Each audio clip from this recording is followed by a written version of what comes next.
जय श्री कृष्णा। भरत जी निषाद राज और समस्त परिवार के साथ राम जी के आश्रम की ओर बढ़ रहे हैं। श्री राम जी के पर्वत की शोभा देखकर भरत जी के हृदय में अत्यंत प्रेम हुआ। जैसे तपस्वी नियम की समाप्ति होने पर तपस्या का फल पाकर सुखी होता है। तब केवट दौड़कर ऊंचे चढ़ गया। भुजा उठाकर भरत जी से कहने लगा, हे नाथ, ये जो पाकर, जामुन, आम और तमाल के विशाल वृक्ष दिखाई देते हैं, जिन श्रेष्ठ वृक्षों के बीच में सुंदर विशाल बड़ का वृक्ष सुशोभित है, उसमें लाल फल लगे हैं, उसकी घनी छाया सब ऋतुओं में सुख देने वाली है। ये वृक्ष नदी के समीप हैं, जहाँ श्री राम की पर्णकुटी छाई है। वहाँ तुलसी जी के बहुत से सुंदर वृक्ष सुशोभित हैं, जो कहीं सीता जी ने, कहीं लक्ष्मण जी ने लगाए हैं। जहाँ सुजान श्री सीताराम जी मुनियों के वृंद समेत बैठकर नित्य शास्त्र, वेद और पुराणों के सब इतिहास और कथा सुनते हैं। सखा के वचन सुनकर, वृक्षों को देखकर भरत जी के नेत्रों में जल उमड़ आया। दोनों भाई प्रणाम करते हुए चले। उनके प्रेम का वर्णन करने में सरस्वती जी भी सुखचाती हैं। श्री रामचंद्र जी के चरण चिन्ह देखकर दोनों भाई ऐसे हर्षित होते हैं मानो दरिद्र पारस पा गया हो। वहाँ की रज को मस्तक पर रखकर हृदय में और नेत्रों से लगाते हैं। श्री रघुनाथ जी के मिलने के समान ही सुख पाते हैं। भरत जी की अत्यंत अनिर्वचनीय दशा देखकर वन के पशु, पक्षी, वृक्ष आदि जीव प्रेम में मग्न हो गए। तब देवता सुंदर रास्ता बतलाकर फूल बरसाने लगे। भरत के प्रेम की इस स्थिति को देखकर सिद्ध और साधक लोग भी अनुराग से भर गए। उनके स्वाभाविक प्रेम की प्रशंसा करने लगे। यदि इस पृथ्वी तल पर भरत का जन्म न होता तो जड़ को चेतन और चेतन को जड़ कौन करता। प्रेम अमृत है, विरह मंदराचल पर्वत है। भरत जी गहरे समुद्र हैं, कृपा के समुद्र। श्री रामचंद्र जी ने देवता और साधुओं के हित के लिए स्वयं इस भरत रूपी गहरे समुद्र को अपने विरह रूपी मंदराचल से मत कर यह प्रेम रूपी अमृत प्रकट किया है। सखा निषाद राज सहित इस मनोहर जोड़ी को सघन वन की आड़ के कारण लक्ष्मण जी नहीं देख पाए। भरत जी ने प्रभु श्री रामचंद्र जी के समस्त शुभ मंगलों के धाम, सुंदर पवित्र आश्रम को देखा। आश्रम में प्रवेश करते ही भरत जी का दुख और जलन मिट गई, मानो योगी को परमार्थ की प्राप्ति हो गई हो।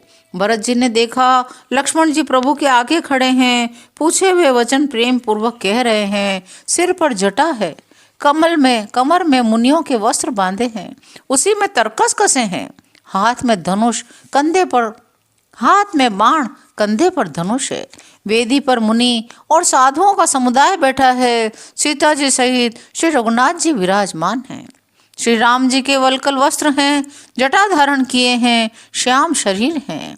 सीताराम जी ऐसे लगते हैं मानो रति और कामदेव ने मुनि का वेश धारण किया हो। श्री राम जी अपने कर कमलों से धनुष बाण फेर रहे हैं। हंसकर देखते ही जी की जलन हर लेते हैं। जिसकी ओर एक बार भी हंसकर देख लेते हैं, उसी को परम आनंद और शांति मिल जाती है। सुंदर मुनि मंडली के बीच में सीता जी और श्री रामचंद्र जी ऐसे सुशोभित हो रहे हैं मानो ज्ञान की सभा में साक्षात भक्ति और सच्चिदानंद शरीर धारण करके विराजमान हैं। छोटे भाई शत्रुघ्न, सखा निषाद राज समेत भरत जी का मन प्रेम में मग्न हो रहा है। हर्ष, शोक, सुख, दुख आदि सब भूल गए हैं। हे नाथ रक्षा कीजिए, हे गोसाई रक्षा कीजिए, ऐसा कहकर वे पृथ्वी पर दंड की तरह घिर पड़े। प्रेम भरे वचनों से लक्ष्मण जी ने पहचान लिया, मन में जान लिया भरत जी प्रणाम कर रहे हैं। वे श्री राम जी की ओर मुंह किए खड़े थे। भरत जी पीठ पीछे थे, इससे उन्होंने देखा नहीं। अब इस ओर तो भाई भरत जी का सरस प्रेम, उधर स्वामी श्री रामचंद्र जी की सेवा की प्रबल परवशता।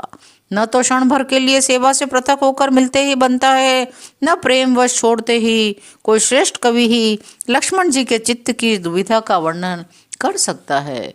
वे सेवा पर भार रखकर रह गए, सेवा को ही विशेष महत्वपूर्ण समझकर उसी में लगे रहे, मानो चढ़ी हुई पतंग को खिलाड़ी खींच रहा हो। लक्ष्मण जी ने प्रेम सहित पृथ्वी पर मस्तक नवाकर कहा, हे रघुनाथ जी, भरत जी प्रणाम कर रहे हैं। यह सुनते ही श्री रघुनाथ जी प्रेम में अधीर हो उठे। कहीं वस्त्र गिरा, कहीं तरकस, कहीं धनुष और कहीं बाण। कृपा निदान श्री रामचंद्र जी ने उनको जबरदस्ती उठाकर हृदय से लगा लिया। भरत जी और श्री राम जी के मिलने की रीति को देखकर सबको अपनी सुध भूल गई। मिलन की प्रीति कैसे बखानी जाए, वह तो कवि कुल के लिए कर्म मन वाणी तीनों से अगम है। दोनों भाई भरत जी और श्री राम जी मन बुद्धि चित्त और अहंकार को भुलाकर परम प्रेम से पूर्ण हो रहे हैं। उस श्रेष्ठ प्रेम को कौन प्रकट करे? कवि की बुद्धि किसकी छाया का अनुसरण करे? कवि को तो अक्षर और अर्थ का ही सच्चा बल है। नट ताल की गति के अनुसार ही नाचता है। भरत जी और रघुनाथ जी का प्रेम अगम्य है, जहाँ ब्रह्मा विष्णु और महादेव का मन भी नहीं जा सकता। तुलसीदास जी कहते हैं, उस प्रेम को मैं को बुद्धि किस प्रकार कहूँ। भरत जी और श्री रामचंद्र जी के मिलने का ढंग देखकर देवता भयभीत हो गए। उनकी दुख दुखी धड़कने लगी। देवगुरु बृहस्पति जी ने समझाया, तब कहीं वे मूर्ख चेते फूल बरसाकर प्रशंसा करने लगे। फिर श्री राम जी प्रेम के साथ शत्रुघ्न से मिलकर केवट निषाद राज से मिले। प्रणाम करते हुए लक्ष्मण जी से भरत जी बड़े ही प्रेम से मिले। तब लक्ष्मण जी ललक कर बड़ी उमंग के साथ छोटे भाई शत्रुघ्न से मिले। फिर उन्होंने निषाद राज को हृदय से लगा लिया। फिर भरत और शत्रुघ्न दोनों भाइयों ने उपस्थित मुनियों को प्रणाम किया। इच्छा आशीर्वाद पाकर वे आनंदित हुए। छोटे भाई शत्रुघ्न सहित भरत जी प्रेम में उमंग कर सीता जी के चरण कमलों की रज सिर पर धारण कर बार बार प्रणाम करने लगे। सीता जी ने उन्हें उठाकर उनके सिर को अपने कर कमल से स्पर्श कर उन दोनों को बिठाया। सीता जी ने मन ही मन आशीर्वाद दिया, क्योंकि वे स्नेह में मगन हैं, उन्हें देह की सुध-बुध नहीं है। सीता जी को सब प्रकार से अपने अनुकूल देखकर भरत जी सोच रहित हो गए। उनके हृदय का कल्पित भय जाता रहा। उस समय न तो कोई कुछ कहता है, न कोई कुछ पूछता है। मन प्रेम से परिपूर्ण है, वह अपनी गति से खाली है। उस अवसर पर निषाद राज धीरज धरकर हाथ जोड़कर प्रणाम करके विनती करने लगा, हे नाथ, मुनिनाथ वशिष्ठ जी के साथ सब माताएं, नगरवासी, सेवक, सेनापति, मंत्री सब आपके वियोग से व्याकुल होकर आए हैं। गुरु का आगमन सुनकर शील के समुद्र राम जी ने सीता जी के पास शत्रुघ्न को रख दिया।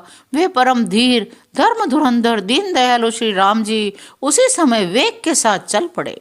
गुरु जी के दर्शन करके लक्ष्मण जी सहित प्रभु श्री रामचंद्र जी प्रेम में भर गए। दंडवत प्रणाम करने लगे। मुनि श्रेष्ठ वशिष्ठ जी ने दौड़कर उन्हें हृदय से लगा लिया।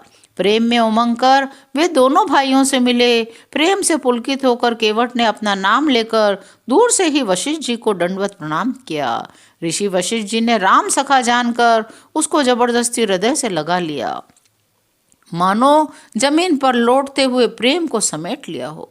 श्री रघुनाथ जी की भक्ति सुंदर मंगलों का मूल है। इस प्रकार कहकर सराहना करते हुए देवता आकाश से फूल बरसाने लगे। वे कहने लगे, जगत में इसके समान सर्वथा नीच कोई नहीं, और वशिष्ठ जी के समान बड़ा कौन है।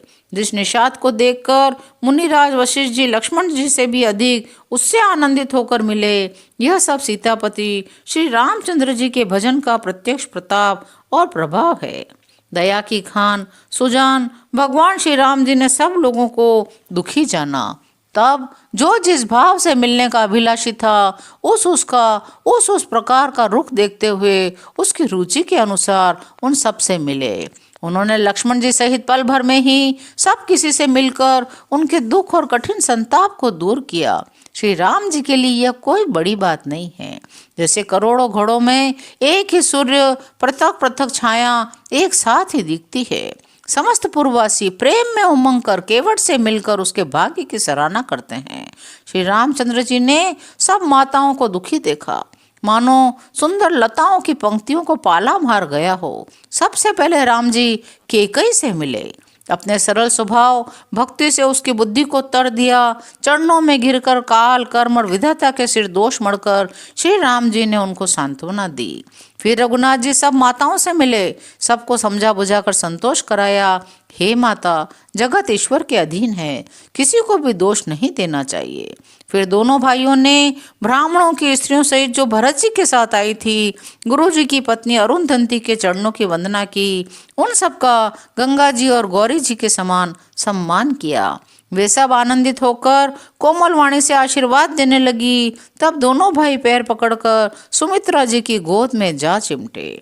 आज की कथा यहीं विराम लेती है। शेष अगले अंकों में। जय श्री राम।